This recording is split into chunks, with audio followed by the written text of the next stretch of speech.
Mas pegando até esse pensamento, porque você, na primeira parte, citou que eu li um livro e aquilo abriu a minha cabeça. Uhum. Então, para as pessoas que pensam que nunca poderão chegar lá, eu queria que vocês compartilhassem, e você também, Boludinha, os Tô pontos da virada, na esperando. opinião de vocês. Como, por exemplo, cara, eu tava numa trajetória normal, mais ou menos igual à média das pessoas que conviviam comigo, e isso aqui me fez alterar um pouco o meu destino. Você citou um livro, que livro era? Nesse caso específico que eu citei foi um do Flávio Augusto. Mas tiveram vários momentos que livros mudaram a minha vida. Acho que a leitura, de certa forma, mudou a minha vida.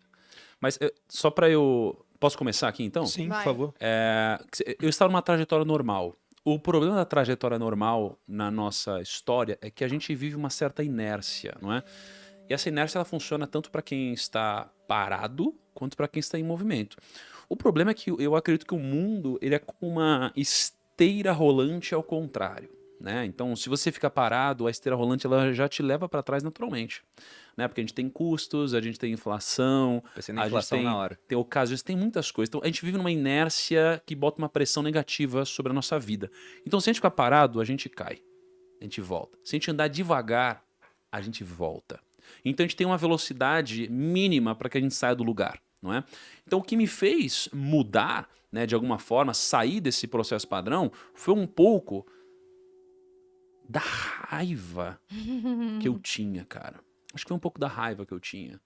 Da Eu compartilho um pouco inconformidade, disso. não é? Uhum. Da inconformidade. O que me movia não era nem necessariamente o que eu queria fazer, eu acho que era o que eu não queria fazer.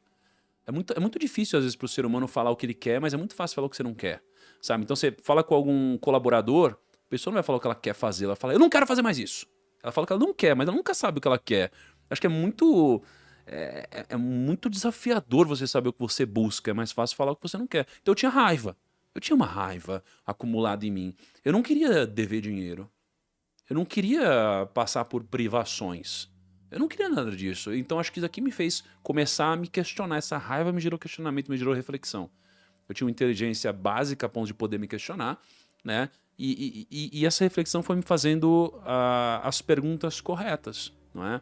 A associação com pessoas também me tirou do prumo normal. Então, para mim, esse livro que eu li foi um livro por incentivo da Camila. Então, eu li esse livro por incentivo da Camila, descobri o que era equity. Eu li um livro que foi a Bíblia e descobri Deus, né? Eu li um livro de Simon Sinek lá atrás e comecei a pensar no meu propósito, Qual que era esse aí do Simon Sinek? que era o Comece pelo Porquê, não é? Pai Rico, Pai Pobre foi uma coisa que me fez olhar para o dinheiro diferente, olhar para ativos e passivos, não é? Então os livros eles me fizeram essa reflexão, porque eu acho tão absurdo você olhar para algo tão poderoso como um livro, onde você tem alguém que às vezes passa 100 anos vivendo, registra tudo ali. O cara, assim, a essência de tudo que ele viveu, de mais importante ele registra num livro, e você pode acessar esse livro por R$ 39. E você não lê um livro desse. Isso aqui é um absurdo pra mim, você não aproveitar uma oportunidade como essa. Então, pra mim, os livros eles mudaram a minha vida. Mas o que de fato me tirou do prumo foi a raiva de onde eu tava. Acho que muito mais do que eu buscava até. Bom, acho que no meu caso, o que gerou essa virada vai um pouco com o que o Thiago falou, mas vem muito mais do desconforto de vários momentos ruins que o dinheiro sempre estava envolvido. Então eu lembro, eu muito novo, tinha uns 10 anos de idade, né, da quarta para quinta série, eu estava em uma nova escola estadual e nessa escola era obrigatório ter um uniforme escolar. E minha mãe não tinha condições de comprar, minha mãe só dava ali o dinheiro da passagem e só isso. E aí tinha uma professora que cobrava todos os alunos que não tinham uniforme, né? Falou, fulano, cadê o uniforme? E todo dia ela me cobrava. E aí até um dia que eu falei assim, pô professora, minha mãe não tem condições de comprar. E aí foi quando ela me chamou de pobretão na frente da sala toda. Caramba. Aí eu lembro que eu sentava na primeira fileira Nossa. do lado direito aqui na parede. E aí a minha reação foi eu abrir o caderno e na última folha escrever um dia vou ser rico. Né? Tanto que isso ficou gravado na minha mente até hoje, exatamente, eu consigo até visualizar. E que foi um momento ali de eu falar, cara, eu não quero mais passar por isso. Né? Teve outros momentos também dentro de casa que às vezes eu queria só uma chuteira de futebol para jogar uma bola na rua com os moleques e não tinha. Soltar um pipa na laje e minha mãe não tinha dinheiro. Graças a Deus nunca faltou um arroz e feijão, mas não passava disso. Então, como toda criança, né, eu sempre quis, pô, se divertir de certa maneira. E eu via que um moleque da rua tinha uma chuteira nova, outro comprou uma bola de futebol. Quando o moleque lançou o PlayStation 1 lá na rua, eu falei, mano, calma aí, tem alguma coisa que eu tenho que fazer para conseguir conquistar algumas coisas na minha vida. Então, eu acho que a partir desse momento, esses eventos fizeram com que eu não me conformasse com a situação que foi me apresentada.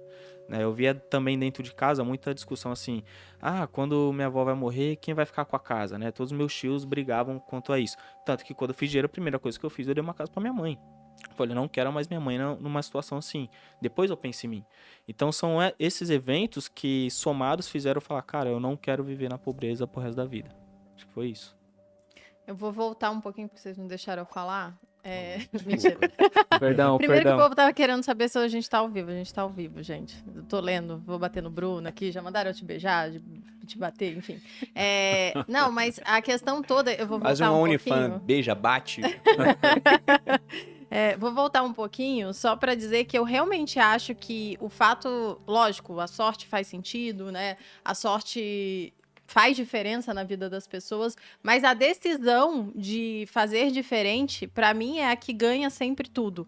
Então, o Murilo teve lá, o Murilo é, de longe, aqui, quem veio de uma situação de menor privilégio que todos nós, né? Eu sempre fui privilegiado, porque eu sempre, assim como o Bruno, tive meu pai sempre teve um mínimo de umas finanças controladas, era diferente ainda da sua família, que tinha um descontrole nas finanças. Meu pai era funcionário público, então eu sempre tive uma estabilidade e até por isso eu demorei muito tempo para ter esse desconforto.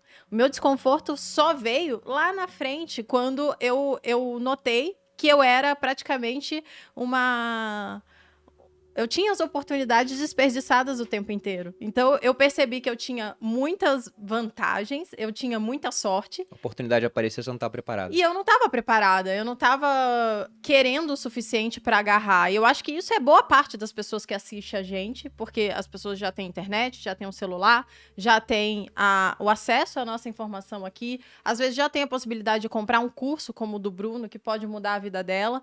E vai fazer toda a diferença. E ter acesso a pessoas mentes como as nossas aqui, que, poxa, cada vez a gente traz uma pessoa diferente aqui no podcast e traz um insight diferente que pode agregar na sua vida e fazer você mudar a direção. Então, eu acho, de fato, que as pessoas nascem mais privilegiadas que as outras, mas isso, no final das contas, não muda nada se você não tiver a vontade de ir lá e fazer diferente. Como, por muito tempo, eu não tive, porque eu estava literalmente acomodada no mesmo lugar e desperdiçando toda a minha sorte e as minhas vantagens por nada, porque, né, eu já tinha o suficiente ali para ter um certo conforto. E até, não sei quem fala isso, acho que quando mudou? Que a Debs Aquino que fala isso, que a zona de conforto é uma das zonas mais desconfortáveis que existe, porque você fica no mesmo lugar, e se você notar, e a gente, provavelmente todos vocês aqui têm essa sensação, de quando a gente volta para onde a gente teve lá a nossa infância ou adolescência, parece que todo mundo tá vivendo a mesma coisa, a mesma vida, e não mudou nada. E a gente já deu a volta no mundo, sei lá, 5 vezes, já fez um monte de coisa diferente, já mudou de profissão, já mudou de rumo. Eu acho que o que mudou foi, de fato, ter acesso a pessoas que pensavam diferente e mostraram que a realidade podia ser diferente. Quando mudou? Mudou. Foi naquele evento das vendas, foi a primeira virada de chave. Um evento que ele pega o livro Segredos da Mente Milionária e eles fazem... Na verdade, o Segredos da Mente Milionária é um livro que pega um evento e transformou em uma compilação. Mas é um evento focado em vendas. Eu achei bem ruim, mas mudou, de fato, a minha história. Porque foi a primeira vez que eu falei, caramba, olha esse povo tá aqui vendendo pra caramba e eu tenho vários bloqueios com venda. E se o evento ruim lota, imagina se fizer um bom. Imagina se fizer um bom. E eu acho que... E depois foi o acesso, o convívio com gente que fazia dinheiro e gente que era boa, mas gente que não era tão boa assim. E fazia dinheiro, e fazia coisas que mudavam a vida das pessoas por detalhes. Daí eu falava, caramba, essa pessoa tá aqui, ela só se propôs a fazer algo diferente, algo com um tempero a mais, um envelope diferente, e já tá mudando a vida de um monte de gente. Então, acho que foi aí que começou a mudar. E também, eu tenho que falar sobre isso, que foi o meu canal no YouTube, que eu fiz sem pretensão nenhuma, várias vezes aqui. O Bruno já contou essa história, que ele via, ele era mais visionário que eu, e eu tava ali só trabalhando no meu, fazendo, porque eu gostava, muito mais, quase um hobby, né? Porque eu tava lá fazendo e aí eu comecei a mudar a vida de muita gente. Eu falei, caramba, só por eu estar aqui fazendo algo que eu gosto e eu tô mudando a vida de várias pessoas. As pessoas emagrecem, as pessoas se tornam mais produtivas só por meia dúzia de palavras que eu falei, porque eu me propus a estudar um pouquinho e falar isso de uma forma acessível. Então, acho que foi algumas dos momentos. Mas tem um negócio aí que você falou. Você falou, pô, o evento ruim e tal. Mas você mudou através daquele evento. Foi? Mas por quê? Porque você tinha uma cabeça de empreendedora. Não tinha ainda, cara. Não tinha, eu era muito Não, olha, mas você tinha uma semente empreendedora. Sabe por quê? Porque você foi no evento. Você não gostou do evento. Mas você olhou pra galera mudando e o pessoal vendendo e lotando o evento, você tava olhando para aquele evento sob a ótica do produtor, não do consumidor. Isso é ser empreendedor. Não, isso, com certeza. E o Bruno que plantou essa semente em mim, na verdade. Eu acho que essa foi. Ele falou: caramba, olha só, você tá odiando isso aqui, mas olha só o que os caras estão fazendo. Então, eu tive a vantagem. Eu peguei um bom solo agricultável, mas eu coloquei a semente realmente. Era assim, amor. Os meios de produção têm que pertencer a quem dela? Ao Estado, deu. Não. Iniciativa privada. Entendeu? Vamos produzir. Meu Deus do céu. Ai, Jesus. Não, eu tô brincando nessa parte. Muda-se de Mas eu perguntei desse ponto, assim, do ponto da virada, pelo seguinte. Tem um autor que eu aprendi muito com esse cara lá atrás. E quase tudo na vida vem com juros compostos, no final das contas, né? O investimento mais importante, provavelmente, é aquele primeiro que você faz, porque te ensina a investir. Por mais que hoje eu possa investir muito mais do que eu investi lá atrás, se eu for pensar no mais importante, foi o primeiro que eu fiz. Relacionamento também. A gente tem 12 anos juntos. O relacionamento hoje é muito melhor porque são juros compostos de relacionamento acumulados ao longo do tempo. Então esse cara não é uma pessoa que eu leio hoje, mas lá atrás ele me fez muito bem, que era o Tim Ferriss. Se eu for pensar no meu primeiro ponto da virada, que pegou a média das pessoas das quais eu fazia parte e me colocou um ponto acima, foi quando eu li um livro chamado Trabalhe 4 horas por semana. Que é uma mentira o título. Você não vai trabalhar 4 horas por semana nunca na sua vida, né? Mas lá ele falava sobre ter um negócio pela internet. E foi a primeira vez que eu tive uma semente plantada na cabeça falando, cara, se um dia, né, você for empreender, começa pela internet. O custo é mais baixo e a escala pode ser gigantesca. Se der errado, você perde pouco. Se der certo, você talvez mude de vida. Então foi lendo esse cara que eu tive essa primeira semente. E depois eu li um outro livro dele, que era um livro que falava sobre como hackear o corpo, digamos assim. Era o 4 horas para o corpo. Falava sobre alimentação, sobre treinamento físico, como ganhar mais massa magra em menos tempo. Era bem interessante. Tinha umas coisas totalmente piradas lá, né? Ele falava sobre uma rotina de sono onde você dormia a cada 2 horas 20 minutos, Uberman Sleep. Se você tentar isso, vai se ferrar inteiro. Tá? Mas, lá no 4 horas para o corpo, ele começa num ponto muito interessante. Ele pega um grupo de empresários que estava fazendo uma visita no Japão. E era um grupo de pessoas muito bem-sucedidas. Várias delas nasceram com bastante sorte, mas tiveram um ótimo retorno sobre a sorte também. E dentro desse grupo tinha um cara que, apesar de ser muito bem-sucedido, ser muito assertivo nos negócios, ser muito bom no que ele fazia, ele estava inconformado com o peso dele. Ele estava acima do peso. Só que ele não fazia nada para mudar. E quando que ele decidiu mudar? Foi quando ele entrou numa loja e foi provar roupa e não ficava bom. Entrou em outra, foi provar roupa e não ficava bom com os amigos dele. Aí uma hora os amigos entraram numa última loja e ele falou, não vou entrar, porque nada que eu visto fica bom.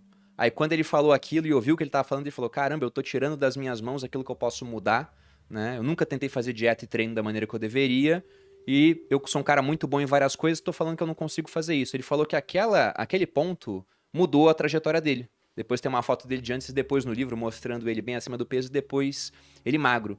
Ele chamou aquilo de momento Harajuku, que era o bairro do Japão onde se comprava as roupas. Então, se eu volto no tempo e vejo esses momentos Harajuku que eu tive, assim, que foram pontos da virada, eu consigo identificar alguns. Meu primeiro investimento foi um ponto da virada, porque eu entrei num mercado que é ultra lucrativo ao longo do tempo, que é o mercado de capitais. Uma pessoa que não investe, né, sorte para ela é achar R$50 largado na rua. Para uma pessoa que investe, sorte você comprar uma ação que multiplica por 10 ao longo de 5 anos. Ela está se expondo a um local onde a sorte pode favorecer mais ela. Outro momento Harajuku, esse livro que eu citei aqui. Porque na internet, você criou um negócio, deu azar, não dá certo. E é muito menos doloroso do que criar um negócio físico que não dá certo. Você cria um negócio físico, chama o pessoal na inauguração. Gastou 500 mil reais para abrir uma franquia de não sei o quê. Não deu certo, perdeu 500 mil. E todo mundo sabe, olha lá, fulano é um fracasso. Na internet, se você cria e não dá certo, você gastou pouco. E além disso, talvez não dê certo porque ninguém sabe que você criou. Então não vão saber do seu fracasso, né? Paulo Cuenca, um amigo nosso, diz isso. Ele fala que o bom da internet é que se você fracassa é porque ninguém viu. Ninguém viu. Ninguém viu o seu fracasso. Agora, se der certo, cara, você muda de vida. A coisa que eu mais gosto num negócio é um custo de replicação de um produto baixo ou até inexistente. Você pode ter surpresas positivas. Eu abri o Viver de Renda hoje. Pô, se vender, sei lá, 1.000 vagas, 2.000 vagas, tá legal. Mas vai que vende 10, por exemplo. Eu não vou deixar fazer isso porque não tem suporte suficiente para dar para as pessoas, né? Eu limitaria antes. Mas eu posso ter surpresas positivas, que nem eu já tive lá atrás. Tem outros locais onde não tem surpresa positiva. Você não consegue ter uma surpresa muito grande em termos positivos. Então, voltando no tempo, eu vejo todos esses pontos que me exporam a locais onde você pode ter um retorno exponencial ao longo do tempo.